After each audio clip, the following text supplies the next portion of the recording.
Are you saying it was actually good in the beginning? Like genuinely, actually good? No red flags, no gut feelings, no moments of doubt. Just, good. Right. Because that's exactly how this works. Think about the beginning. Really think about it. They were attentive. Present. They remembered the small things, the coffee order, the name of that colleague who drives you mad, the thing that happened years ago that you mentioned once and never expected anyone to actually retain. They remembered. And that felt incredible, didn't it? Finally. Someone who actually pays attention. They made you feel like the most interesting person in the room. Like every word out of your mouth was worth leaning in for. And you opened up. Of course you did. Because that's what happens when someone makes you feel genuinely seen for the first time in a long time. You talk. You share. You let them in. And they were taking notes. Not literally. No, no, no. Nothing that obvious. But every little thing shared, every vulnerability offered, every fear casually mentioned over dinner, filed away. Quietly. Carefully. For later. Because here's what was actually happening while it all felt so warm and easy and right, you were being studied. Your patterns. Your triggers. What makes you light up? What makes you shut down? Where the soft spots are. All of it. Mapped out with a patience that would be almost impressive if it wasn't so completely chilling. And the worst part? There was absolutely no way to know. Because it looked identical to genuine interest. It felt identical to real connection. That's not your failure, that's the whole point of it. It's designed to be invisible. But looking back now, it's there, isn't it? It was always there. They just didn't need control yet. So, at some point, and there was a specific point, even if you can't pinpoint it now, something shifted.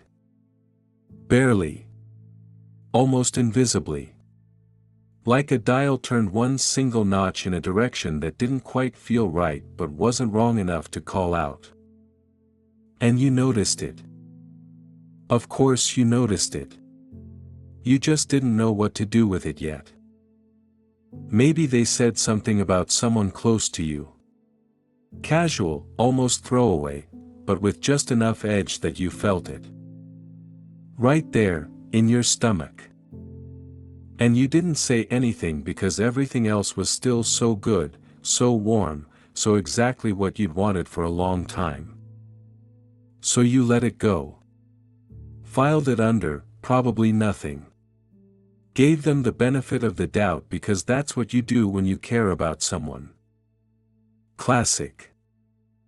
Or maybe it was the first time you made a perfectly normal plan and suddenly it needed defending. Not because anyone shouted, nothing that obvious, nothing you could actually hold up and call out. Just a look they gave you. A pause that lasted a beat too long. Oh, really? Aimed straight at you in a tone that made your perfectly reasonable decision feel like a problem that needed solving.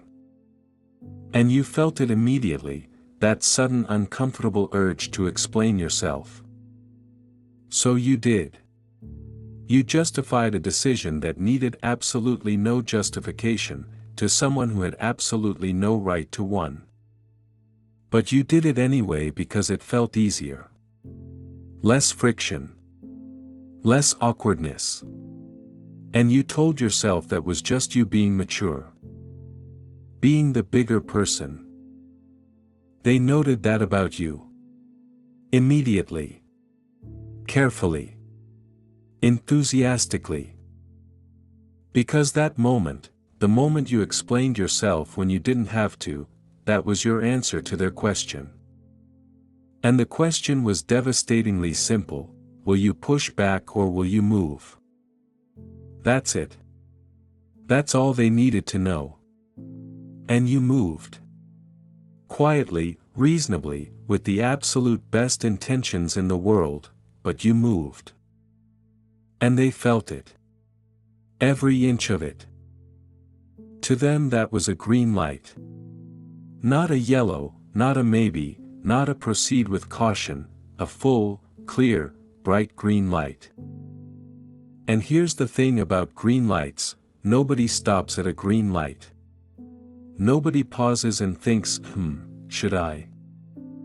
They go. Immediately. Confidently. Because that's what green lights are for. So the next push came. Of course it did.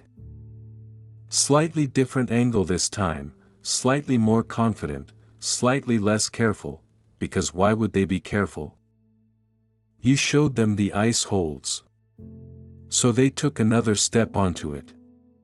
And another. Each one a little heavier than the last, each one landing a little further from where they started. And you kept holding them up. Every single time. Without even realizing that's what you were doing. And so you started changing. Not dramatically, nothing you could even point at and say, there, that's when it happened. Just quietly, gradually, in ways that felt completely logical at the time. You started thinking twice before making plans. Not because anyone told you to, just because certain plans created a certain atmosphere, and honestly, was it even worth it? You already knew the look you'd get. You already knew the tone. So you just didn't. You edited yourself before anyone asked you to. Saved them the trouble. How considerate of you. You started explaining yourself more.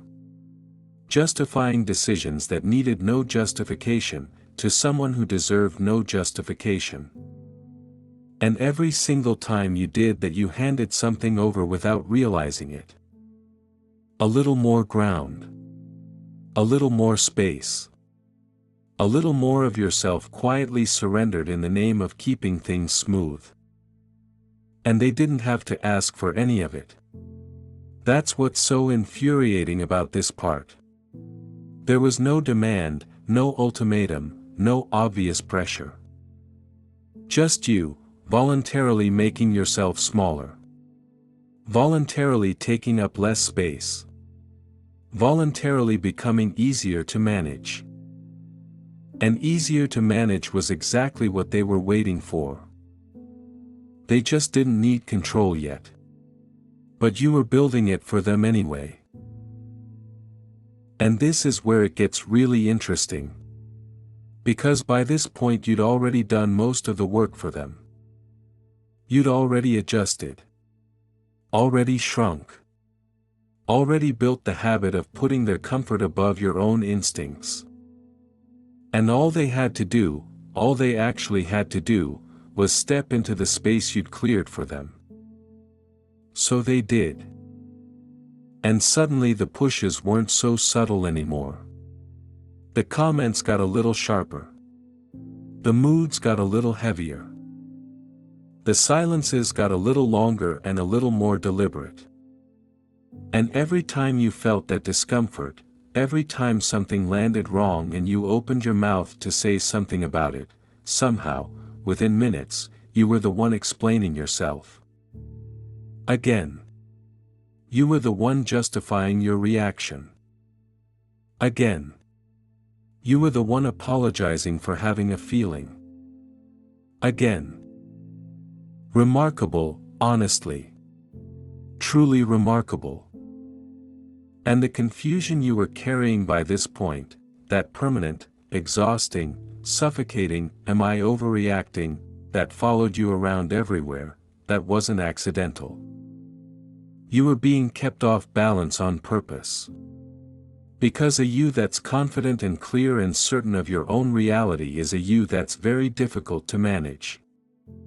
But a you that's constantly second-guessing yourself, constantly replaying conversations trying to figure out where it went wrong, constantly wondering if maybe, just maybe, you're the problem.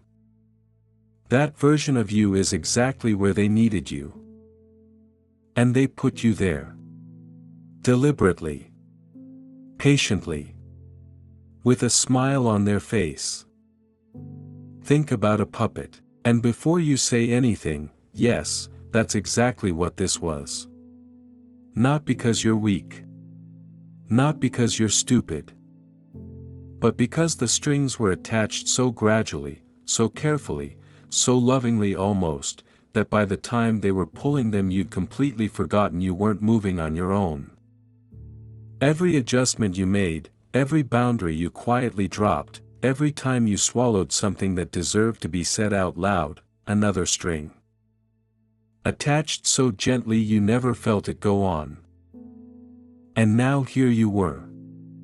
Fully strung up. Moving in ways that felt like your own choices but weren't. Shrinking in ways that felt like maturity but weren't. Staying in ways that felt like love but, and this is the one that really stings, weren't. Because love doesn't study you to find your weak spots. Love doesn't file away your vulnerabilities for later use. Love doesn't turn your trust into a toolkit and then act confused when you finally notice the damage. They didn't need control in the beginning. They needed your trust first. Your openness. Your beautiful, generous, completely exploited willingness to believe the best in people. They got all of that. And then they needed control. So they took it. So here's where we are. And it's not complicated anymore, is it? It actually never was. It just got made to feel that way, because complicated keeps you stuck and stuck is exactly where they need you. This wasn't a relationship that went wrong. This was a plan that went exactly right. The warmth in the beginning, real enough to open you up. The patience, real enough to map you out. The gradual pushes, calculated enough to move you without you feeling moved. Every single stage of this had a purpose. And the purpose was always the same. You. And the most uncomfortable truth in all of this? They chose well. They chose someone warm, someone trusting, someone with enough love and generosity to keep giving the benefit of the doubt long past the point it was deserved. That's not your weakness. That's actually everything that's good about you, weaponized against you without your permission. But here's what they miscalculated. You're seeing it now. Clearly. Without the fog, without the self-doubt, without the constant second-guessing drowning everything out. The strings are visible. And once you see them, really see them, they lose their power. Not immediately. Not painlessly. But they do. What happens next is yours. Completely, entirely, unapologetically yours. If you decide to.